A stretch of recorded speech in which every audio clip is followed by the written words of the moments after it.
오늘 이 시간에는 함께 읽으신 본문의 말씀을 중심으로 예수님을 만난 사람들 12번째 말씀 여러분과 나누도록 하겠습니다.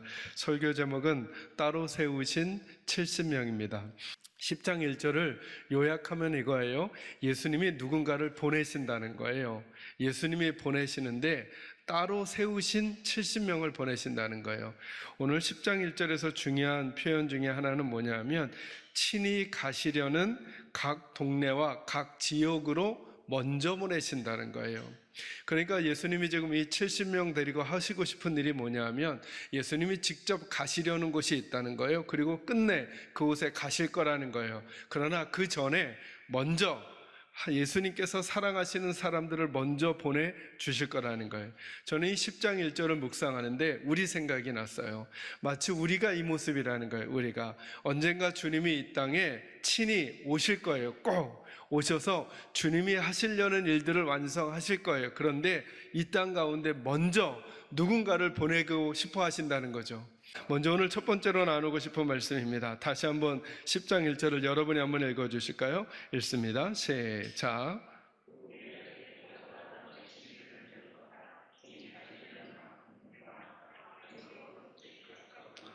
아멘. 첫 번째로 오늘 저와 여러분이 기억할 것은 뭐냐 하면 주님이 보내신다라고 하는 표현을 주목해야 합니다. 그 후에 주께서 따로 70인을 세우사 친히 가시려는 각 동네와 각 지역으로 둘씩 앞서 보내셨다는 것입니다. 그러니까 진짜 주인공은 누구인 거예요? 70명인 거예요? 예수님이신 거예요? 예수님이신 거죠. 예수님이 친히 가시려는 곳이 있고 그리고 예수님께서 꼭 그곳에 가실 거라는 거예요. 그런데 70명을 먼저 앞서서 보내신다는 거예요. 그러니까 기억해야죠. 자, 보내시는 분이 있고 보냄을 받은 사람들이 있어요. 보냄을 받은 사람들은 절대로 잊지 말아야 할 게 하나 있다는 거예요. 누가 있다는 거예요? 뒤에 우리를 보내신 분이 따로 있다는 거예요. 그러니 지금 설교하고 있는 저를 포함한 교회 일을 한다고 하는 우리 부교육자들을 포함한 하나님의 교회를 열심히 섬긴다는 중직자들을 포함한 모든 하나님의 백성들은 꼭 기억할 게 있다는 거예요. 우리는 보내는 사람이 아니라 누구라는 거예요? 보냄을 받은 사람이라는 거예요. 이 말은 보내신 분이 따로 있다는 것을 한순간도 잊지 말아야 한다는 거예요. 어떤 일을 결정하거나 어떤 일을 진행하거나 어떤 일을 목적할 때 우리는 보내는 사람이 아니라 보내는 분이 따로 계시고 우리는 보냄을 받은 자라는 사실을 알고 있어야 한다는 거예요. 그렇기 때문에 보냄을 받은 자는 보내신 분과 한편이 되어야 해요. 오늘 한번 묻는 거예요. 요즘 이 시간을 살아가면서 나는 나를 보내신 분과 한편인가? 아니면 나를 보내신 분이 계심에도 불구하고 어느 순간부터인가 내 개인 인생을 살고 가정을 살고 내 직장의 삶을 살아가면서 하나님의 교회를 섬기면서 나는 보낸 분과 나를 보내신 분과는 별도로 나 개별적으로 서 있는 것은 아닌가를 생각해 봐야 한다는 거예요.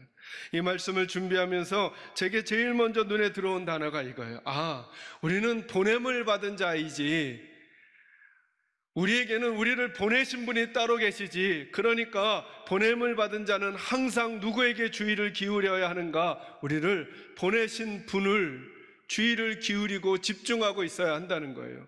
내게 상황이 좋더라도 내게 상황이 나쁘더라도 그러면 거기부터 답이 보일 수 있다는 거예요. 우리가 이 코로나 상황을 맞으면서도 이 상황에서 어떻게 우리 사람들이 어떻게 우리 교회가 어떻게 우리가 이 문제를 해결해 갈까가 아니라 이 상황을 바라보시는 주님은 예수의 사람들이 어떤 태도를 갖기를 원하실까를 묻고 나는 그 주님과 한편인가를 점검하면서 예수의 사람들의 태도를 물어가야 답을 얻을 수 있다는 것입니다. 저는 우리 식구들은 잊지 마시기 바랍니다. 저희들은 보냄을 받은 자입니다. 그죠? 우리를 보내신 분이 있습니다. 이 말은 무슨 말일까요? 그분이 그 동네와 그 지역을 끝내 가실 거라니까요. 끝내 주님이 이 땅에 오실 거라니까요. 끝내 주님이 저희와 함께 하실 거예요. 그 사실을 믿으시고 어떤 상황 앞에서도 하나님의 백성의 태도를 놓치지 않으시기를 주의 이름으로 축원합니다. 두 번째 집중하고 싶은 건 이거예요. 10장 1절에 보니까 그 후에 주께서 따로 70인을 세우셨다 이렇게 말하셨어요. 따로 12제자가 있고 70인의 전도대가 있고 또 아직 파송받지 않은 사람들이 있겠죠.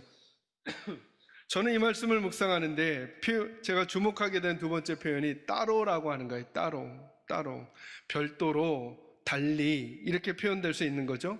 이 말은 무슨 말이냐면 모두 같지는 않다는 거예요.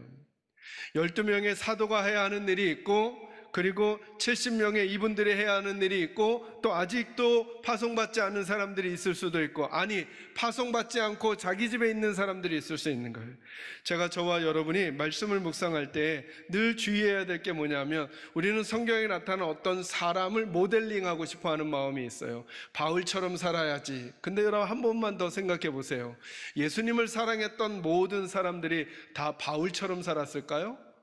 아니죠. 어떤 사람은 바울처럼, 어떤 사람은 베드로처럼. 여러분, 예수님을 사랑했던 모든 사람들이 그물을 버려두고 예수님을 따랐을까요? 아니면 예수님을 만나서 감격해서 예수님 믿게 됐는데도 여전히 집을 지키고 가정을 꾸려가고 그리고 자기 생업을 한 사람들도 있었을까요? 그냥 상상해 보자는 거예요. 있었을까요? 있었겠죠. 가게를 하다가 예수님을 만났는데 그 가게 떠나지 않고 그 가게를 더 잘 운영하면서 예수 믿는 사람으로 존재하는 사람이 있었겠죠. 하나님은 저와 여러분이 모두 다 베드로처럼 살기를 원할까요? 바울처럼 살기를 원할까요? 빌리처럼 살기를 원할까요? 안드레처럼 살기를 원할까요? 주님께서는 베드로는 베드로처럼 살기를 원했고 바울은 바울처럼 살기를 원했고 요한은 요한처럼 살기를 원했어요. 그러면 권오교 목사는 누구처럼 살기를 원하실까요? 주님은 권오교라고 하는 사람이 그 사람이 얼마나 예수를 사랑했는지 그 사람의 삶의 모습으로 살아가기를 원할 수 있다는 거예요. 여러분은 여러분의 모습이 돼야 되죠. 여러분은 저를 닮을 필요도 없고 저는 여러분을 닮을 필요가 없고 여러분 옆에 분은 여러분 옆에 권사님을 닮을 필요가 없고 여러분 옆에 권사님은 여러분 옆에 장로님을 닮을 필요가 없다. 이 말은 좋은 점을 배우지 말라거나 좋은 것에 자극을 받지 말라는 말이 아니라 그와 내가 똑같아야 한다는 생각을 할 필요 없다는 거죠. 달라도 된다는 거예요. 달라도. 내가 있는 자리와 내가 맡은 사명과 내가 그 사명을 진행하는 모습과 태도가 다 다를 수 있다는 거예요. 이러지 말라는 거예요. 가르침을 잘하는 사람이라 그래서 내가 가르침을 잘하니까 다른 사람도 가르치는 일을 잘해야 한다고 강요하거나 그러면 안 된다는 거예요. 왜? 나는 가르치는 일을 잘할 뿐이지 섬기는 일은 못할 수 있다는 거예요. 또 섬김을 잘하는 분이 있어요. 그래서 섬김을 잘하는 분은 내가 섬김을 잘한다고 가르치는 일을 잘하는 사람을 데려다가 섬기는 일에다 자꾸 써먹으려고 하지 말고 강요하지 말라는 거예요. 원래 다 다르다는 거예요. 그리고 달라도 된다는 거예요. 그 달라도 하나님께서 우리를 쓰시기에 충분히 일 가능할 수 있다고 하는 거예요. 왜 교회가 다툼 가운데 들어가게 되는가? 어떤 부서들이 왜 충돌 가운데 있게 되는가? 이 다름의 문제를 바르게 해석하지 않아서 그래요. 이 다름의 문제를 지혜롭게 처리하지 않아서 그래요. 다 내 식으로 하고 싶으니까 다름이 싸움의 이유가 되고 충돌이 되는 것이죠. 섬김을 잘하는 분은 섬김을 잘하는 분대로 존중을 해드리고 가르침을 잘하는 분은 가르침을 잘하는 대로 존중을 해줄 수만 있다면 우리는 그 좋은 장점들을 가진 많은 사람들이 하나가 되어 하나님의 교회를 이뤄갈 수 있다고 하는 것입니다. 그러니 두 가지 태도를 가져야죠. 나 다른 사람 흉내내며 살아야 되겠다라고 하는 태도를 없애는 거예요. 다른 사람 흉내내지 않아도 된다는 거예요. 여러분은 왜 존귀한가? 이 세상에 여러분은 하나밖에 없기 때문에 그런 것 아니겠습니까? 그리고 여러분은 다른 사람이 아니어도 돼요. 여러분은 다른 사람을 닮지 않아도 돼요. 흉내내려고 하는 게 아니라 나에게 주신 고유한 나를 보내신 주님의 마음이 무엇인가를 잘 알면서 플러스 착하고 좋은 마음으로만 그것을 표현하면 되는 거예요. 두 번째 가져야 될 게 뭐냐면 내가 좀 남보다 성공했다고 남보다 잘 된다고 내 것을 남에게 강요해서는 안 되는 거예요. 그죠? 이런 태도들이 우리에게 필요한 거죠. 주님이 이렇게 말씀하시는 거예요. 따로 70명을 세웠대요. 따로 12명과 똑같이 하나도 된다는 거예요. 12사도와 다른 사람들. 그러니까 이것 다음에는 120명의 문도들이 또 나타나서 기도하는 사람들이 되는 거죠. 그 120명 말고도 또 다른 사람들이 있어야 되는 거죠. 어떤 사람은 선교지로 가고, 어떤 사람은 가지 않아도 되고, 어떤 사람은 지금의 자리를 지켜야 되고, 누가 더 귀한 일이고 누가 덜 귀한 일인가, 성경은 한 번도 말한 적이 없는데 우리 스스로 그걸 다 구분하고 있는 거예요. 자기 자리를 지키며 생업에 충실하고, 가정을 지키고, 직장을 지키고, 그 속에서 하나님의 백성으로 살아가는 것과 선교지를 가는 것과 목회를 하는 것과 차등의 비교가 되지 않을 만큼 다 동일한 일이라는 거예요. 다 귀한 일이라는 거예요. 예수 잘 믿어서 여러분들처럼, 우리 계산자의 식구들처럼 착하고 좋은 마음으로 가정을 지키고, 직장을 지키고, 생업을 지키고, 사업을 지키되, 하나님의 사람, 우리들이 보내신 그분과 내가 한편인가를 늘 점검하면서 착하고 좋은 태도로 그 자리에 존재해 주는 싸움이야말로 저와 여러분이 따로 각기 달라도 되는 예수의 사람들이 맡은 일들일 수 있다는 사실을 잊지 마시고, 여러분이 계신 자리에서 하나님께서 나를 우리 가정으로 보내셨구나, 하나님이 나를 이 직장으로 보내셨구나, 하나님이 나를 이 생업으로 보내셨구나 라는 사실을 깨달으며 그 속에서 예수의 사람들로 꼭 존재해 주시기를 주의 이름으로 축원합니다. 세 번째, 어디를 보시느냐 하면 2절과 3절 같이 한번 읽겠습니다. 본문으로 돌아오셔서 2절 3절 읽습니다. 시작. 이르시되 추수할 것은 많되 일꾼이 적으니 그러므로 추수하는 주인에게 청하여 추수할 일꾼들을 보내주소서 하라. 갈지어다 내가 너희를 보냄이 어린 양을 이리 가운데로 보낸과 같도다. 아멘. 여기 3절 말씀 보니까 이렇게 말해요. 갈지어다 내가 너희를 보냄이 어린 양을 어디로 보낸과 같다고요? 이리 가운데로 보내는 것 같아요. 세 번째로 주목되는 게 이거예요. 우리가 가는 곳을 알아야 되는구나. 이 말은 무슨 말이냐 하면, 저와 여러분이 이제 우리의 존재 방식을 결정해야 된다는 거예요. 저와 여러분이 살아가는 세상이 어떤 곳인가, 주님, 이건 우리 생각이 아니라 주님이 그러셨단 말이에요. 상황이 좋다고 오해하지 말고, 나쁘다고 오해하지 말고, 상황이 좋든, 다른 사람들이 내게 우호적이든, 지금 박수를 치고 있든, 다른 사람이 나에게 손가락질을 하고 있든, 여러분이 직장에서 칭찬을 받고 있든, 아니면 직장에서 날카로운 눈총을 받고 있든 관계없이 잊지 말아야 되는, 예수님께서 우리를 이 땅에 보내시면서 예수님이 판단하신 판단이 있다는 거예요. 마치 누구를요? 어린 양을 어디로 보내는 것 같다고요? 이리 가운데로 보내는 것 같다는 거예요. 많은 그리스도인들이 이런 그림을 그려요. 우리가 가서 세상을 정복하자는 거예요. 이거 누가 그린 그림이에요? 예수의 사람들이 세상을 정복해야 된다는 거, 이게 누가 그린 그림이에요? 예수님은 이렇게 그리셨어요. 내가 너희들을 저 동네로 보내는 것이, 내가 너희들을 내 품에 있다가, 나와 함께 있다가 저 지역으로 보내는 것이 마치 어린 양을 이리에게로 보내는 것 같다는 거예요. 좀 더 구체적으로 적용하면, 저와 여러분이 예배당에서 예배할 때 여기는 마치 천국 같을 수 있다는 거예요. 그래서 절대 교회에서 싸우지 말아야 하는 거예요, 여러분. 여기서는 천국을 경험하는 것 같지만 주님의 마음이 마치 이런 그림이라는 거예요. 여러분이 이 문을 떠나서 여러분의 가정으로 가고, 여러분의 직장으로 가고, 여러분 친구들 사이로 가고, 여러분의 거래처로 가는 것은 마치 여러분은 양이 되어야 하는 거고, 양으로 이리 가운데로 들어가는 형국으로 그리고 계시다는 거예요. 예배 드리고 나서 이리가 돼서 가정에 가서 양인 아내를 잡아먹고, 남편을 잡아먹고, 아이들을 잡아먹고, 다른 사람들을 잡아먹는 이리가 돼서 힘이 써서 나가는 게 아니라, 도리어 양이 돼서 우리에게 있는 독을 빼고, 가시를 빼고, 딱딱함을 빼고, 양이 되어 이리 가운데로 간다는 거예요. 여러분, 이러면 이기겠습니까? 지겠습니까? 어쩌면 오늘날 우리 교회들이, 어쩌면 우리 성도들이, 어쩌면 우리 계산제일교회도 혹시 이 그림을 잘못 그리고 있었던 것은 아닌가?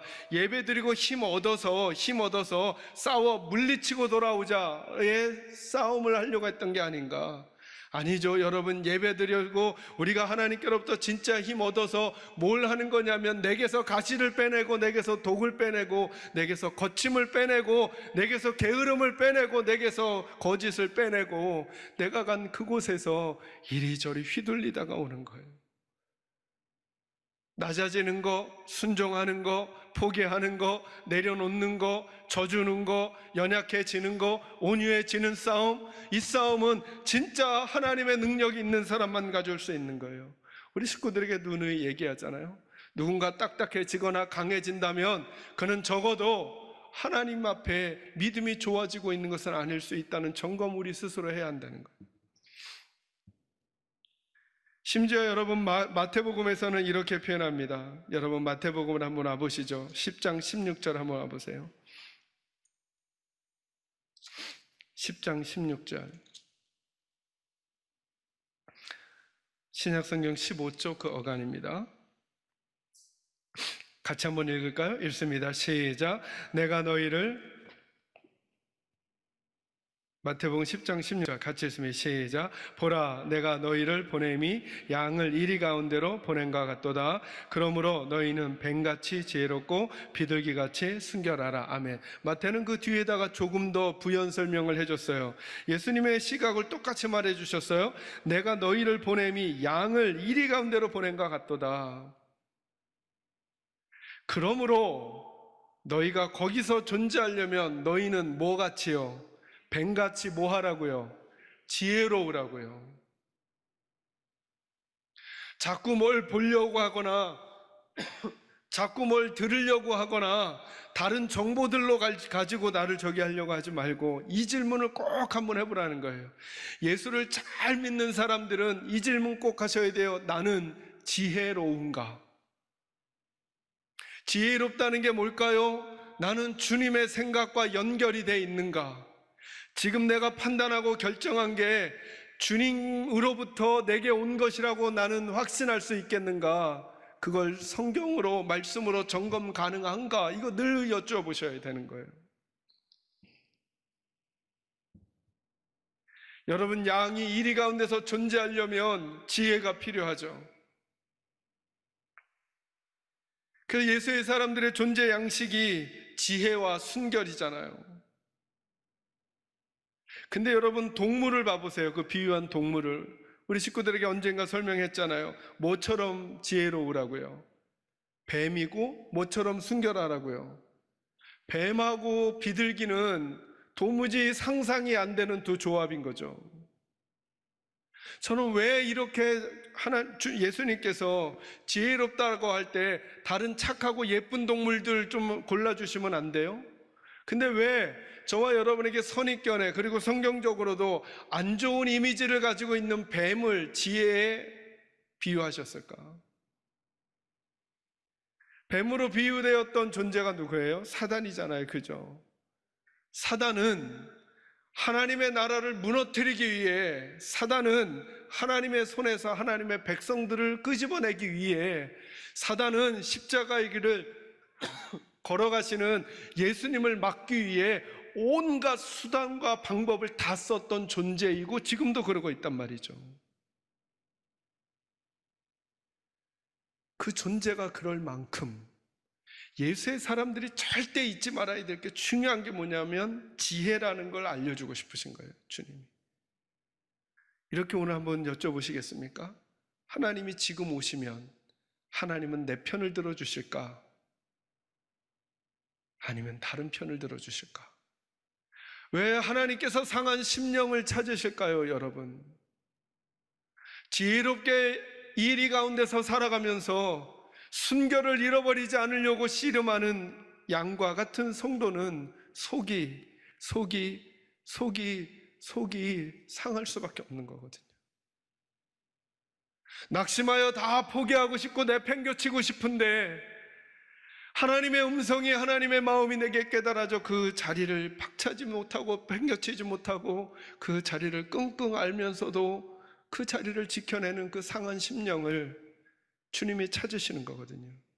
찾으신다는 게 뭘까요? 주님이 오시기만 하면 주님은 그 편이라는 거예요. 주님은 그 사람 편이라는 거예요.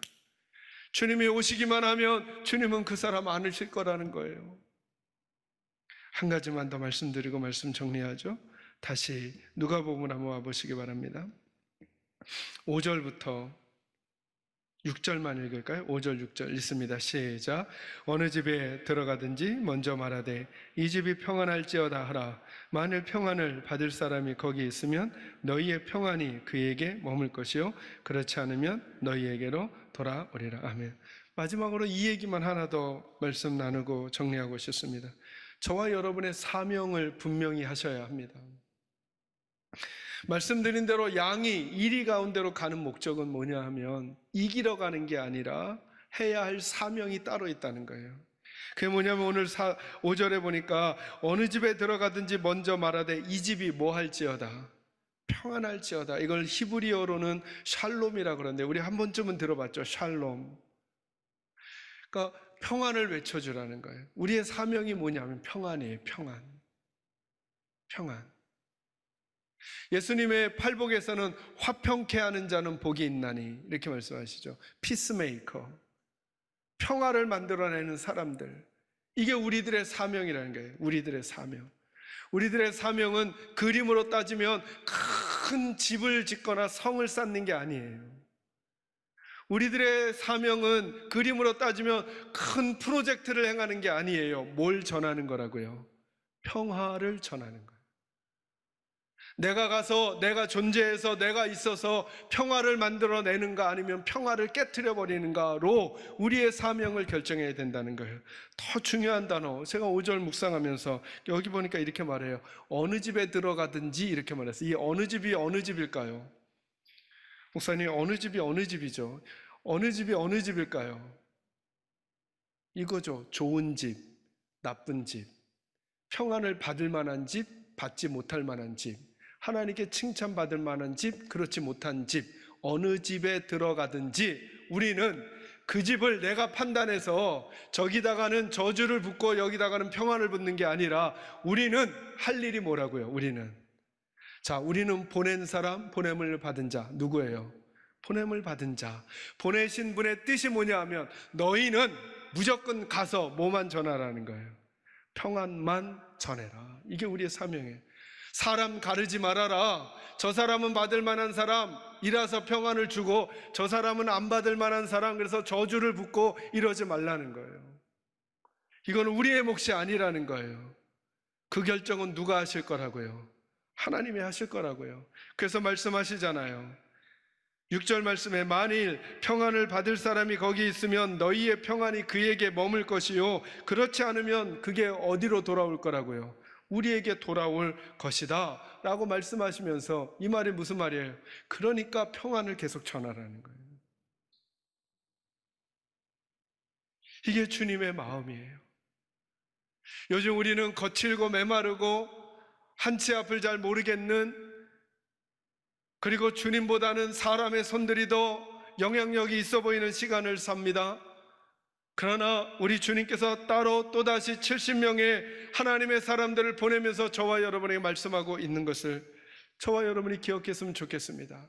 아, 우리는 보냄을 받은 자구나, 보내신 분이 있구나, 나는 그분과 한편인가를 늘 점검하고, 우리가 모두가 똑같지 않아도 되는구나, 이 시간을 살면서 이 사람처럼 이 사람이 되라고 내가 저 사람처럼 되어야 하거나 저 사람이 나처럼 되어야 한다고 고집하고 다투는 또 다른 싸움을 하지 말고 우리는 양으로서 이리 가운데 존재하는 지혜와 순결이 필요하다는 것 기억하면서 우리의 사명은 어찌하였든 할 수 있는 만큼 우리는 평안을 전하는 일을 우리가 감당하면 마지막 일은 우리 주님이 완성하실 것을 믿는 믿음으로 착하고 좋은 마음 잃어버리지 말고 지금 이 시간도 하나님의 백성답게 존재해가는 우리 식구들 모두가 꼭 되시기를 주의 이름으로 축원합니다. 그런 우리들에게 주시는 주님의 마지막 말씀이 이 본문의 단락 마지막 16절입니다. 16절 읽고 제가 기도합니다. 16절 읽습니다. 시작. 너희 말을 듣는 자는 곧 내 말을 듣는 것이요 너희를 저버리는 자는 곧 나를 저버리는 것이요 나를 저버리는 자는 나 보내신 이를 저버리는 것이라 하시니라. 아멘. 기도하겠습니다.